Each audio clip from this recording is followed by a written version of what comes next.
राज्यभर आज चर्चा होती ती मुंबईत निघालेल्या मराठा मोर्चाची। सकाळपासूनच मराठा समाजातील मोर्चेकरी राज्यभरातल्या विविध भागातून सकाळी मुंबईत धडकले। भायखळ्यातल्या जिजामाता उद्यानापासून मराठा मोर्चा काढण्यात आला। राज्यभरातून मोठ्या संख्येने मराठा समाजातल्या बांधवांनी या मोर्चात सहभाग घेतला। मोर्चानं मोठ्या शिस्तीनं आझाद मैदानाकडे कूच केली। आझाद मैदानाच्या दिशेने जाणारे सर्व रस्ते भगव्या रंगाने न्हाऊन निघाले। कुठलाही गाजावाजा आणि आवाज न करता हा मुकमोर्चा भायखळा पुलावरून जे फ्लायओव्हर आणि तिथून आझाद मैदानात दाखल झाला।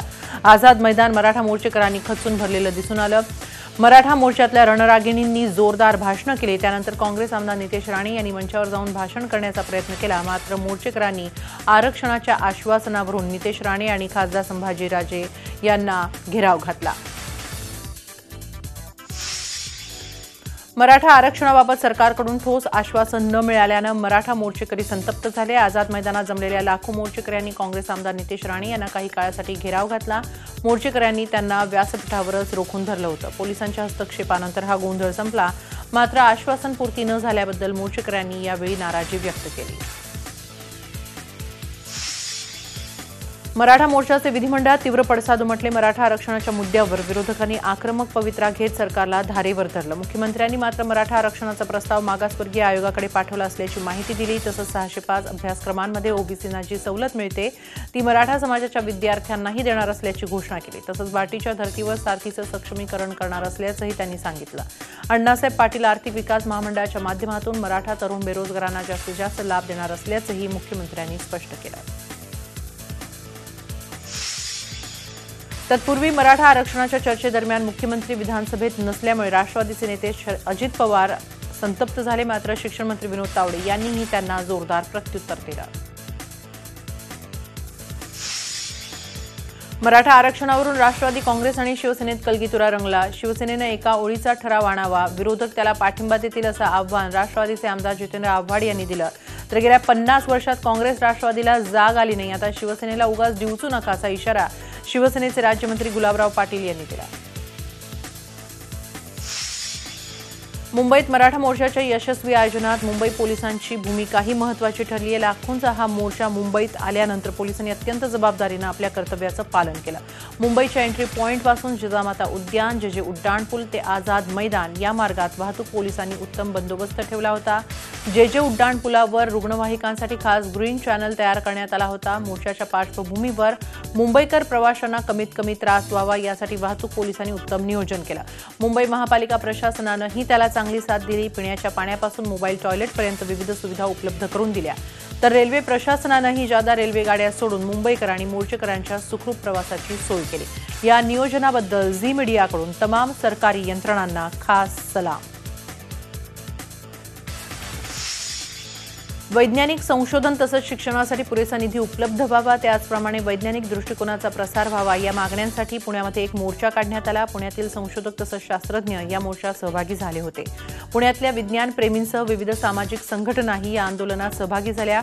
इंडिया मार्च फॉर सायन्स या नावानं देशातल्या इतर 8 शहरांमध्ये अशाच मोर्चाचं आयोजन करण्यात आलं होतं। मुंबई ठाणे शहरांना जोडणाऱ्या मेट्रो 4च्या कामाला अखेर सप्टेंबरपासून सुरुवात होणार आहे। वडाळा, घाटकोपर, मुलुंड, तीनहात नाका, कासार, वडवली या मेट्रो 4च्या कामाला येत्या सप्टेंबरपासून सुरुवात होणार आहे। हे काम डिसेंबर 2021 पर्यंत पूर्ण करण्याचं MMRDAचं नियोजन आहे। मुख्यमंत्री देवेंद्र फडणवीस यांनी लेखी उत्तरात हे स्पष्ट केलं आहे।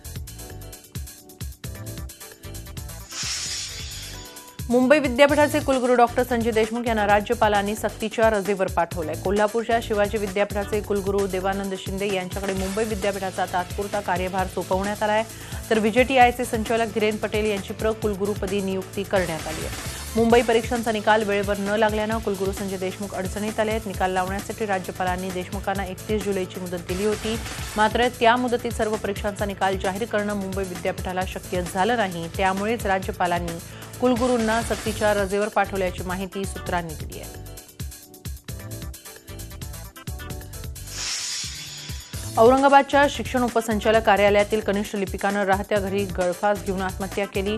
किशोर नारायण पारशर असं या लिपिकाचं नाव आहे। वरिष्ठांच्या जाचाला कंटाळून पारशर यांनी आत्महत्या केल्याचा आरोप नातेवाईकांनी केला। पारशर गेल्या 24 वर्षांपासून शिक्षण उपसंचालक कार्यालयात कार्यरत होते। गेल्या 10 वर्षांपासून ते कनिष्ठ लिपिक पदावर कार्यरत होते। वरिष्ठांनी त्यांचे 4 महिन्यांचं वेतन रोखून धरलं होतं। तसंच सुट्टीच्या दिवशी देखील त्यांना पेंडिंग काम असल्याचं सांगून बोलावण्यात येत असल्याचा मृत पराशर यांच्या नातेवाईकांनी आरोप केलाय। नाशिकचं मध्यवर्ती कारागृह प्रशासनाच्या कारभाराचा आणखी एक नमुना समोर आलाय। मध्यवर्ती कारागृहात राहूनच गावगुंड आपल्या टोळ्यांच्या माध्यमातून शहरात गुन्हे घडवत असल्यानं त्यांना इतर कारागृहात हलवण्याची नामुष्की प्रशासनावर आली आहे। नाशिक पोलिसांनी या संदर्भात मध्यवर्ती कारागृहाकडे प्रस्ताव सादर केला असून गुन्हेगारांवर प्रशासनाचा अंकुश नसल्यानं त्यांची रवानगी करण्याची मागणी करण्यात आली आहे। 1 एप्रिल 2015 पासून चंद्रपूर जिल्ह्यात दारूबंदी झाल्यानंतर सर्वात मोठी कारवाई पोलिसांनी केली आहे। नागालँडमधील पासिंग असलेला दारूनं भरलेला एक ट्रक पोलिसांनी पकडला। याची एकूण किंमत सुमारे 1 कोटी रुपये आहे। दारूच्या 550 पेट्या जप्त करण्यात आल्या आहेत। पोलिसांनी या प्रकरणी चालकाला अटक केली आहे। उपविभागीय पोलीस अधिकाऱ्यांच्या विशेष पथकानं ही कारवाई करत स्थानिक पोलिसांना चांगलीच चपराक दिली आहे। अवैध दारू आणि ट्रकसह हा एकूण मुद्देमाल 1 कोटींच्या घरात आहे। ही अवैध दारू नेमकी कुणी बोलावली होती आणि यात किती आरोपींचा सहभाग आहे याचा तपास आता पोलीस करतायत। नाशिकमधल्या म्हसरूळ पोलीस ठाणे हद्दीत देशी बनावटीची 4 पिस्तूल विकणाऱ्या टोळीला पोलिसांनी अटक केली असून त्यांच्याकडून कारतूसही जप्त करण्यात आली आहेत। 80,000हून जास्त रकमेचा हा मुद्देमाल आहे। मिळालेल्या माहितीच्या आधारे सापळा रचून पोलिसांनी ही कारवाई केली। या प्रकरणी रिक्षाचालक गणेश शेलार आणि लखन कानकाटे या दोघांना पोलिसांनी अटक केली आहे। यातला लखन कानकाटे हा रेकॉर्डवरचा गुन्हेगार असून त्याच्याकडून आणखी काही गुन्हे उघडकीस येण्याची शक्यता आहे। नाशिक शहराच्या मध्यवस्तीत असलेल्या कुलकर्णी गार्डन जवळून 6.25 लाखांची रोकड चोरीला गेली आहे। अजय सोनी या कांदा व्यापाऱ्याची ही रक्कम आहे। घटनास्थळावरच्या सीसीटीव्हीमध्ये संशयित कैद झाले, त्या आधारे पोलीस तपास करत आहेत। नागरिकांच्या निष्काळजीपणामुळे अशा घटना घडत असल्यानं नागरिकांनी खबरदारी बाळगण्याचं आवाहन पोलिसांनी केलंय। पुणे पोलिसांच्या सतर्कतेनं मुळशी पंचायत समितीचे उपसभापती पांडुरंग वझरकर यांचे प्राण वाचले। वझरकर यांच्या खुनाच्या तयारीत असलेली 9 जणांची टोळी पुणे पोलिसांच्या गुन्हे शाखेनं जेरबंद केली आहे। त्यांच्याकडून 1 पिस्तूल, 1 रिव्हॉल्व्हर आणि 28 जिवंत कारतूस जप्त करण्यात आली आहेत। हिंजवडी मान रस्त्यावरील लक्ष्मी पंपावर दरोडा टाकण्याच्या तयारीत असताना या टोळीला अटक करण्यात आली आहे। राजकीय वैमनस्यातून वझरकर यांना मारण्याची सुपारी उमेश वाघुलकर यांना दिली होती। मुख्य आरोपी वाघुलकरसह 8 आरोपींना पोलिसांनी अटक केली आहे। उत्तर प्रदेशमध्ये गेल्या काही दिवसात केस कापण्याच्या घटनांमुळे भीतीचं वातावरण पसरलं होतं। अशीच एक खळबळजनक घटना आता भिवंडीत घडली आहे। कुरेशी कुटुंबातल्या नणंद भावजाईचे केस कुणीतरी कापले आहेत। भिवंडीत या अफवेने एकच खळबळ उडाली, मात्र यात काही तथ्य नाहीये। हे फक्त प्रसिद्धी झोतात येण्यासाठी केल्याचा प्राथमिक अंदाज पोलिसांनी व्यक्त केलाय। त्याचबरोबर अशा अफवांवर कुणीही विश्वास ठेवू नये असं आवाहनही पोलिसांनी केलंय। विदर्भ द्या अथवा राजीनामा द्या अशी हाक देत विदर्भवाद्यांनी भाजप सरकार आणि केंद्रीय मंत्री नितीन गडकरी यांच्या विरोधात नागपुरात निदर्शनं केली। शहीद चौकातून विदर्भवादी निदर्शनं करत गडकरी वाड्याकडे जात असताना पोलिसांनी त्यांना इतवारी गांधी पुतळ्याजवळ रोखलं। केंद्रीय मंत्री नितीन गडकरी यांच्यासह भाजपच्या अनेक बड्या नेत्यांनी वेगळ्या विदर्भाची आश्वासनं दिली, मात्र सत्तेत येताच सर्वच नेत्यांनी पाठ फिरवल्याचा आरोप यावेळी आंदोलकांनी केला।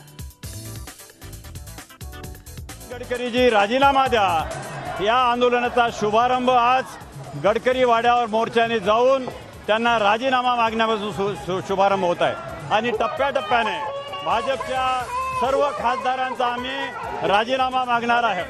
कारण आम्हाला स्वतंत्र विदर्भ राज्य देण्याचं या बीजेपीच्या नेत्यांनी कबूल केलं होतं। नितीन गडकरीजीने विदर्भवाद्यांना लिहून दिलं होतं की आम्ही विदर्भ देणार आहोत। विदर्भाचं राज्य करायला साध्या बहुमताची गरज आहे। 273 पाहिजे, यांच्याकडे 283 आहे। साध्या बहुमताने हा निर्णय होऊ शकतो, पण सरकारच्या मनात पाप आहे आणि म्हणून ते करू इच्छित नाही। 2 वर्षाआधी आम्ही त्यांना निवेदन दिलं की तुम्ही हा प्रश्न संसदेत लावून धरा, त्यांनी काही केलं नाही। ते गांधीजीच्या 3 बंदरासारखे मुके बहिरे आंधळे होऊन राहिले। औरंगाबादमध्ये धार्मिक स्थळांची अतिक्रमणं पाडण्याची मोहीम सुरू आहे, मात्र या मोहिमेला शिवसेनेचा विरोध आहे। धार्मिक स्थळं पाडण्याबाबत महापालिका भेदाभेद करत असल्याचा आरोप शिवसेनेनं केलाय। यासाठी शिवसेनेनं शहरात आंदोलनं सुद्धा केली, त्यामुळे प्रशासनाची कारवाई थंडावली आहे। तर दुसरीकडे शिवसेनेची याचिका हायकोर्टानं फेटाळत महापालिकेनं कारवाई करावी असे निर्देश दिलेत। भाजप मात्र रस्त्यांच्या आड धार्मिक स्थळं येत असतील तर ती पाडलीच जावीत या भूमिकेत आहे। सत्तेत असलेल्या शिवसेना भाजपच्या या भूमिकांमुळे पुन्हा सत्ताधाऱ्यांमध्ये वाद होणार अशी चिन्ह आहेत। देशभरातील बँक कर्मचारी येत्या 22 ऑगस्टला संप पुकारणार आहेत. बँकिंग सेक्टरमध्ये सुधारणा आणि इतर मागण्यांसाठी युनायटेड फोरम ऑफ बँक युनियननं संपाची हाक दिली आहे. युनियनच्या एका बड्या नेत्यानं याबाबत माहिती दिली आहे. देशभरातील 9 मोठ्या बँक युनियन या संपात सहभागी होणार असल्याची माहिती UFBUनं दिली आहे. या संपात तब्बल 10 लाख बँक कर्मचारी सहभागी होण्याची शक्यता वर्तवण्यात येते आहे. यामुळे बँकेच्या व्यवहारांवर मोठ्या प्रमाणात परिणाम होऊ शकतो. मात्र या संपाचा मोबाईल बँकिंग, नेट बँकिंग आणि ATM सेवांवर परिणाम होणार नाही. झी 24 तास रहा एक पाऊल पुढे.